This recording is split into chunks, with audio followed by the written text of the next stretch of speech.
Assalamualaikum warahmatullahi wabarakatuh.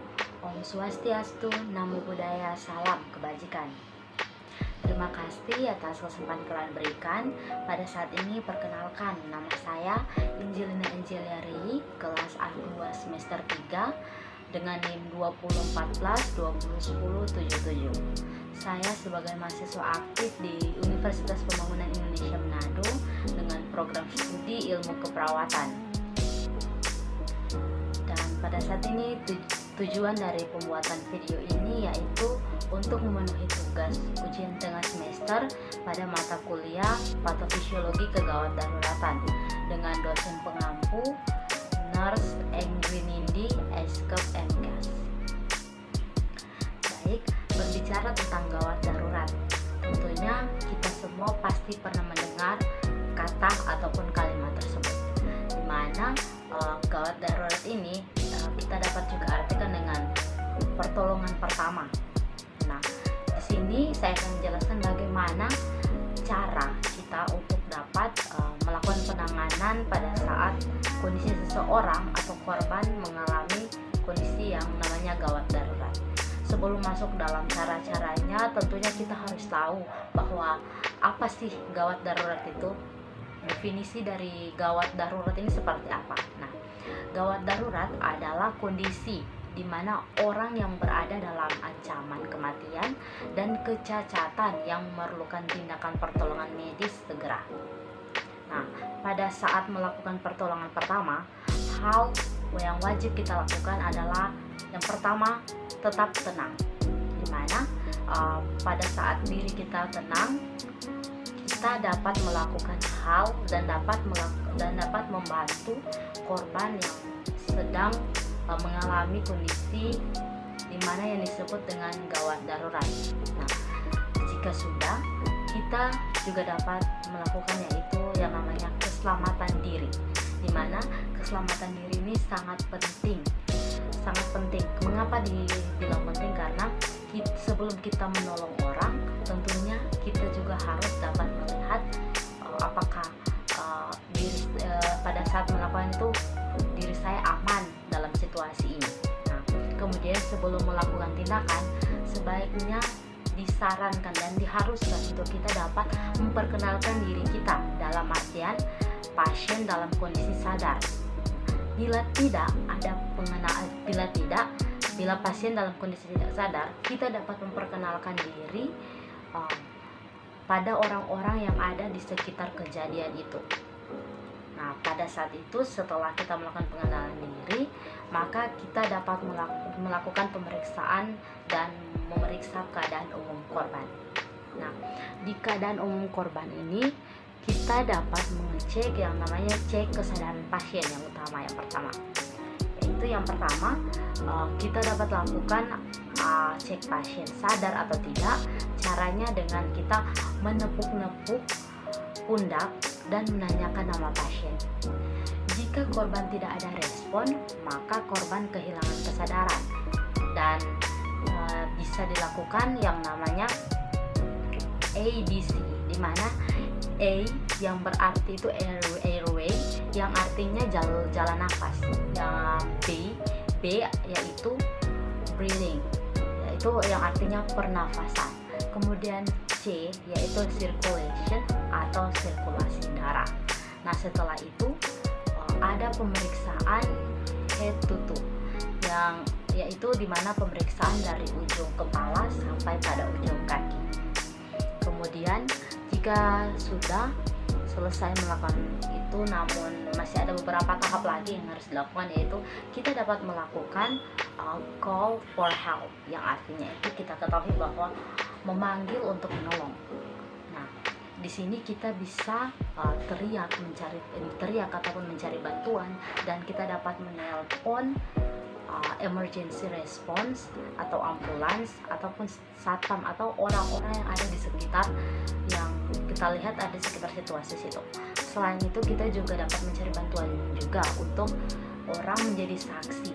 Jadi pada saat jika terjadi sesuatu pada saat kita melakukan tindakan ataupun tidak, ada saksi di situ untuk gunanya untuk kita pada saat melakukan itu tidak tidak dipersalahkan jika terjadi sesuatu. Yang kemudian yang ketiga, kita dapat melakukan kita dapat lihat, rasakan, dan dengar. Nah, pada pipi dan telinga, dekatkan ke wajah pasien, lalu gerakkan dada pasien untuk memeriksa apa ia masih bernafas atau tidak. Rasakan hembusan nafasnya dan dengan suara nafasnya.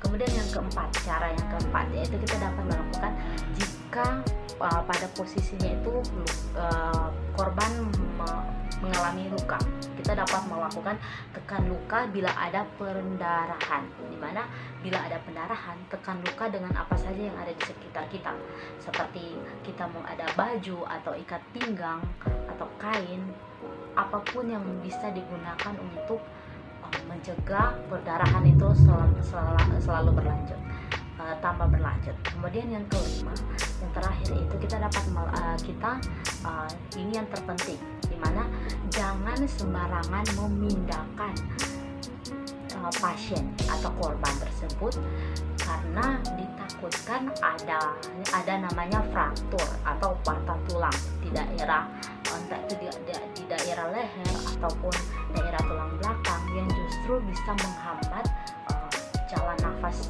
si korban itu.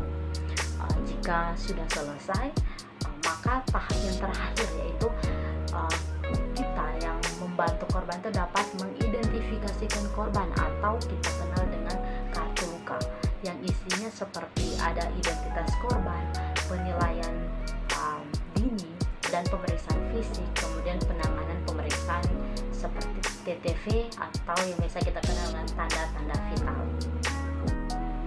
Demikian hasil dari presentasi video saya, kiranya dapat bermanfaat bagi kita sebagai pendengar maupun kita yang menonton. Untuk itu saya ingin mengajak kepada kita semua yang perlu kita ketahui bahwa kita masih hidup dalam era pandemi seperti ini. Jadi tentunya kita harus dapat menjaga jarak, mencuci tangan, dan memakai masker. Dan tentunya kita dapat mengikuti anjuran-anjuran dari pemerintah dan melakukan protokol kesehatan yang berlaku. Akhir kata saya ucapkan wassalamualaikum warahmatullahi wabarakatuh. Shalom, damai di hati, dan terima kasih. Selamat datang di Universitas Pembangunan Indonesia Manado, khususnya di Fakultas Keperawatan. Hai guys, pastinya teman-teman semua yang baru lulus SMA ataupun SMK masih pada bingung nih. Pasti pada mikir, setelah lulus mau kuliah di mana? Terus mau ngambil jurusan apa? Nah, tenang aja. Buat yang masih pada bingung mau kuliah di mana, aku punya solusinya. Solusinya apa? Ya, kuliah di Universitas Pembangunan Indonesia Manado, di mana Universitas Pembangunan Indonesia Manado ini siap membantu dan mengajar serta mendidik kamu untuk bisa menjadi orang yang sukses dan tentunya bertanggung jawab. Tenang aja, di Universitas Pembangunan Indonesia Manado juga memiliki 6 fakultas, diantaranya yaitu Fakultas Keperawatan, Fakultas Hukum, Fakultas Pertanian, Fakultas Teknik, Fakultas Ilmu Sosial dan Ilmu Politik, serta Fakultas Sastra. Nah, dan khususnya untuk keperawatan ada jenjang S1 dan juga profesi nurse loh. Jadi gak perlu ragu lagi dong buat nyari tempat buat kuliah. Perlu kamu tahu juga bahwa di Universitas Pembangunan Indonesia, khususnya program studi keperawatan, memiliki visi dan juga misi. Yang pertama ada visi, yaitu menjadikan fakultas keperawatan yang menghasilkan lulusan yang unggul, kompeten, dan juga profesional pada level regional, nasional, dan juga internasional, yang memiliki keunggulan dalam bidang keperawatan dan juga kegawat daruratan.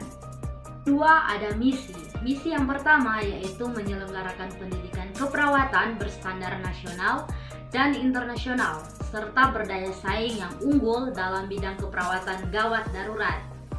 Yang kedua, meningkatkan kualitas manajemen fakultas agar mempunyai tata kelola yang optimal gunanya untuk menunjang kegiatan pendidikan atau pengajaran serta penelitian dan pengabdian pada masyarakat.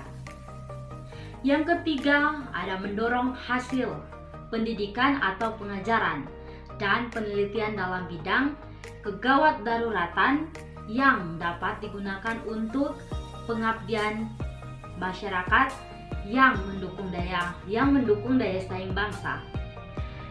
Yang keempat, yaitu membangun kerjasama dengan institusi keperawatan yang efisien.